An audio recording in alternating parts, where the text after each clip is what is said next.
सिद्धगोड़ा थाना क्षेत्र के बारीडी में जिला प्रशासन का बुलडोजर चला और सरकारी जमीन पर अवैध कब्जे को अतिक्रमण मुक्त करवाया गया। बारीडी स्थित मणिपाल मेडिकल कॉलेज के सामने बसे हुए सरकारी जमीन पर आज मजिस्ट्रेट की उपस्थिति में कई दुकानों को तोड़ दिया गया। सभी दुकानें पिछले लगभग 40 सालों से यहाँ बसे हुए थे। छोटे मोटे गरीब तबके के लोग यहाँ पर धोबी का काम और चाय दुकान, पान दुकान आदि लगाते थे, लेकिन सरकारी जमीन पर बसे हुए थे, जिस कारण आज यहां सरकारी जमीन को अतिक्रमण मुक्त करवाया गया। हालांकि कांग्रेस के जिला अध्यक्ष आनंद बिहारी दुबे ने बताया कि यह सभी लोग काफी गरीब तबके के लोग हैं, बड़ी मुश्किल से इनकी रोजी रोटी चलती थी। इन लोगों को उजाड़ दिया गया है तो इनका कहीं पुनर्वास भी किया जाना चाहिए।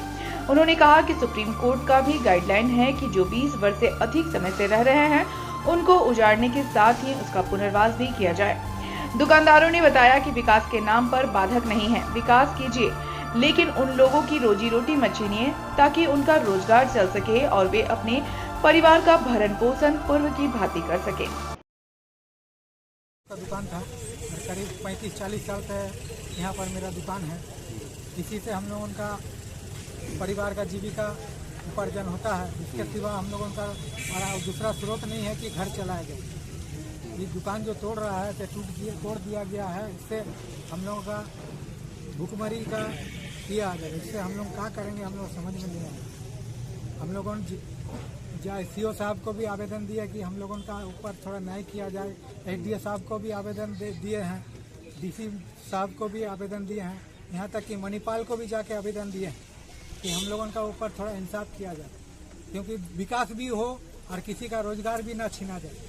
खाली विकास करने के चलते किसी का रोजगार छीन ले, ये तो गलत बात है। विनाश पर विकास नहीं संभव। कितना दुकान को नोटिस हुआ था? 9 दुकान। 9 दुकान। मणिपाल के लोग आए थे बात करने? मणिपाल के लोग बात करने आए थे, हम लोग उनके पास भी गए थे। हम लोग पूरा अपना पक्ष रखे कि सर हम लोगों को ये कीजिए, बचा दीजिए, आपको मतलब जहाँ गेट खोलना है चाहे करना है, दुनिया भर का आगे जगह कहीं भी आप गेट खोल सकते हैं। लेकिन उन्होंने भी बात नहीं माना है। तो पहले बोला हमने आप लोगों की तरफ से हम लोग कोई मतलब नहीं है बाहर का। शुरू में यहाँ पर जो पीछे में बाउंड्री कर रहा था, हम लोग पीछे का अपना बाउंड्री तोड़ दिया कि उनको कम से कम दीवार देने में उसको सुविधा हो। पहले तो हम लोग बोला बाउंड्री करने के लिए 4-5 फीट छोड़ दिए, फिर हम लोग दीवार छोड़ कर इतना दिन तक हम लोग ऐसे ही थे। इतना कोऑपरेट करने का बाद भी मनमानी की जा रही है। हम लोग कितना साल से दुकान था? 35-40 साल हो रहा है। क्या नाम आपका? मेरा नाम हुआ भागवत मुखर्जी, लक्ष्मी वैरायटी स्टोर नामक दुकान। के बाद से ये खेला चालू हुआ था। पिछले 5 साल में बीच में इन लोगों के साथ तोड़ने का ये हो रहा था। उस समय हम लोग यही मांग किए थे कि ठीक है, आपको इस रोड को चौड़ीकरण करनी है तो चौड़ीकरण करिए, लेकिन गरीब लोग जो इतने सालों से यहाँ आए हैं इन लोगों को कहीं जगह दीजिए, कहीं ये लोग दुकानदारी करें। उस समय के माननीय विधायक जो थे उनका भी यही मांग था। उन्हीं के समर्थन से हम लोग 5 साल इन लोगों को बचा करके रखे। आज तक इस तरह का बात नहीं हुआ। कोई भी क्षेत्र में दुकान नहीं तोड़ा गया। गरीब गुरुओं को सबको यदि टूटा तो जगह दिया गया। अभी अब देख रहे हैं कि बैक इन लोगों को नोटिस कब दिया गया। नोटिस भी जेएनएससी के थ्रू आया और उन लोगों ने कहा करके ये नोटिस इन लोग से साइन करा लिया कि हम लोग सीओ ऑफिस में आपका पक्ष रखेंगे। ये लोग ध्यान नहीं दिए, उसको साइन कर दिए। अभी पता चल रहा है कि उसी के आधार पर ये लोगों को तोड़ने का किया जा रहा है। अब देखिए, हम लोग तो यही मांग कर रहे हैं कि इन लोगों को ठीक है, विकास का काम है, तोड़ा जा रहा है, इन लोग को अभी भी कहीं अगल बगल में कहीं जगह दिया जाए। माननीय विधायक जी से भी बात हुई, डीसी साहब से भी बात हुई है।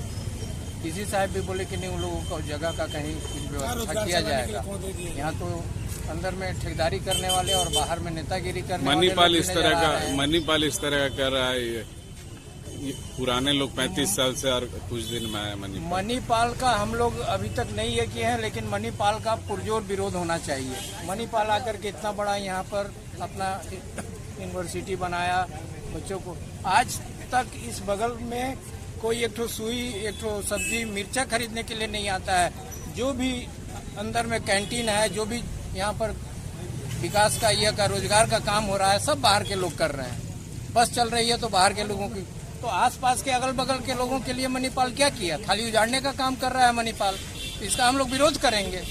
अपना नाम बताइए। विजय नारायण। बाया साइड झोपड़ी देख रहे हैं। इस झोपड़ी में एक अति गरीब आदमी, गरीब नहीं अति गरीब आदमी 40 साल से रह रहा है, भोला प्रसाद नाम है, अब भोला रजक। आप समझ सकते हैं कि 40 साल से जो रह रहा है उसको एगो टीना चढ़ाने का पैसा नहीं, 40 वर्षों यहीं रह करके उसमें विधिवत बिजली कनेक्शन है, सब चीज़ है, और यहीं से वो लोगों का कपड़ा धोता है, कपड़ा आयरन करता है और अपना बूढ़ा बूढ़ी का जीविका चलाता है। मणिपाल आया, आपको याद होगा, इस मणिपाल को यहाँ लाने के लिए हम लोगों ने भी 3 महीने का धरना 4 महीने का दिया। हम लोग का सोच था कि मणिपाल यहाँ आएगा तो यहाँ के लोगों का लिविंग स्टैंडर्ड बढ़ेगा, लोगों को रोजगार का जरिया मिलेगा, कुछ लोगों को नौकरी चाकरी मिलेगी, कुछ जो साधारण लोग हैं जिनके माता पिता ने अपने रिटायरमेंट के पैसे से यहाँ घर मकान बना दिया है उनको पीजी मिल जाएगा, कुछ जो गरीब लोग हैं जो कुछ नहीं कर सकते हैं उनके घर के लोग कुछ बच्चों का टिफिन उफिन बना दिया करेंगे तो उनको उस माध्यम से कुछ आमदनी हो जाएगी, और मणिपाल भी CSR के माध्यम से यहाँ के लोगों के लिए कुछ करेगा। लेकिन मणिपाल आने के बाद ना यहाँ के लोगों के लिए कोई रोजगार का रास्ता बना, न यहाँ के बच्चों के लिए कोई यहाँ पर ऐसी व्यवस्था बनी कि कम कीमत पर बच्चे पढ़ सके। अब मणिपाल अपना साफ सफाई अभियान में लगा है कि उसको लगता है कि हमारे पास जो बस्ती है ये बस्ती स्लम बस्ती है। भैया यहाँ आपको मणिपाल मेडिकल कॉलेज बनाने से पहले विचार करना चाहिए था कि स्लम बस्ती है। यहाँ तो स्लम के लोग ही हैं, झोपड़ी है, खपड़ा घर है, टीना वाले लोग हैं, करकट वाले लोग हैं और लंबे समय से सरकारी जमीन पर बसे हैं। इनको पहले जोर जबरदस्ती हटाने का कोशिश किया, बाद में हम लोगों ने देखा कि इन पर JPLE का केस किया। ये अनपढ़ गंवार लोग हैं, इनको ना कुछ मालूम है ना कोई जानकारी है। JPLE का जब केस हुआ तो नोटिस लेकर के लोग मेरे पास आए, हमको इन लोगों ने बोला कि भैया ये नोटिस आया है क्या है। हमने समझाया कि JPLE केस का नोटिस है और इसका जवाब आपको CO के यहाँ जाके देना चाहिए। आपको अपना सारा डॉक्यूमेंट आप कितने साल से हैं संलग्न करके CO को दीजिए। तो भैया आप बना दीजिए, हम बोला हमसे थोड़े बोलेगा यार, तो बनवा लीजिए। अब ये लोग अपना बार बार जब नोटिस आ रहा है जवाब दे रहे हैं। इस बीच में JPLE से ऑर्डर इनके विरुद्ध हुआ, इसको मालूम ही नहीं, ना इसको पढ़ा लिखा आदमी है कि पढ़ लिख सकता है, आराम से आज अपने घर में सोया है। सडन मणिपाल के लोग, टाटा स्टील के लोग और साथ में एक मजिस्ट्रेट साहब और प्रशासन आकर के मुकलन लगा के इनके घर को तोड़ने का काम किया। हम आए, आकर के रुकवाए, रुक करके हमने रिक्वेस्ट किया कि आप लोग बैठे लोग हैं चेयर पर, लेकिन चेयरपर्सन से पहले आप इंसान हैं और हर इंसान के अंदर थोड़ी इंसानियत तो होनी चाहिए। उसको ये आभास होना चाहिए कि कोई व्यक्ति 40 साल से दरिद्र आदमी मने रह रहा है, इस बारिश के मौसम में अचानक उसको आप बाहर कर दीजिएगा, कहाँ जाएगा? उसके पास ना पैसे हैं ना उसके पास कोई अल्टरनेट उपाय है। तो आप, सुप्रीम कोर्ट ने भी एक गाइडलाइन जारी किया है कि यदि कोई व्यक्ति किसी जमीन पर लगातार 20-25 वर्षों से रह रहा है तो उसको हटाने का अगर आवश्यकता है तो आप उसको पुनर्वासित कर दीजिए। हमने ये आग्रह भी सारे लोगों से किया है, प्रशासन से किया है, यहाँ जो मजिस्ट्रेट हैं उनसे किया है,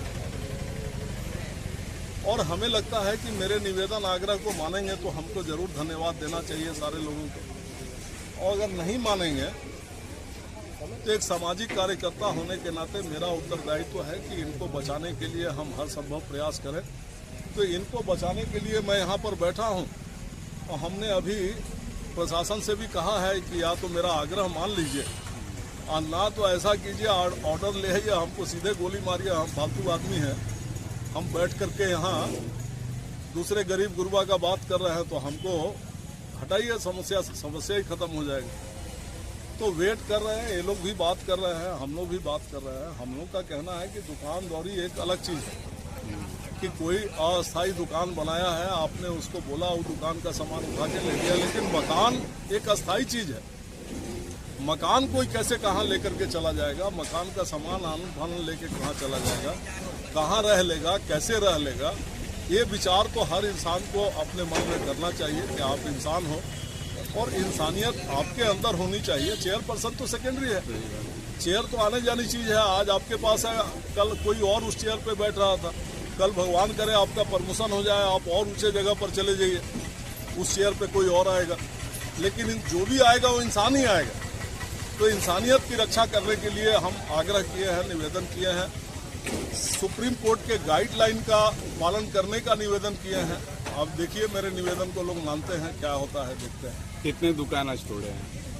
नहीं, दुकान तो अस्थायी था, यहाँ कोई दुकान था, यहाँ एक सज्जन तो यहाँ नहीं थे, मैंने उनके लिए भी बात किया था कि ये नहीं है, इसको भी हम किसी हाल में अभी छूने नहीं देंगे, लेकिन पता नहीं उसको किसने खबर किया और कैसे खबर मिला। वो देख रहे हैं कि आके सीधे सामान निकालने लगा, तो दुकान वाले तो अपना सामान निकाल करके ले जा रहे हैं, घर वाला कहाँ जाएगा।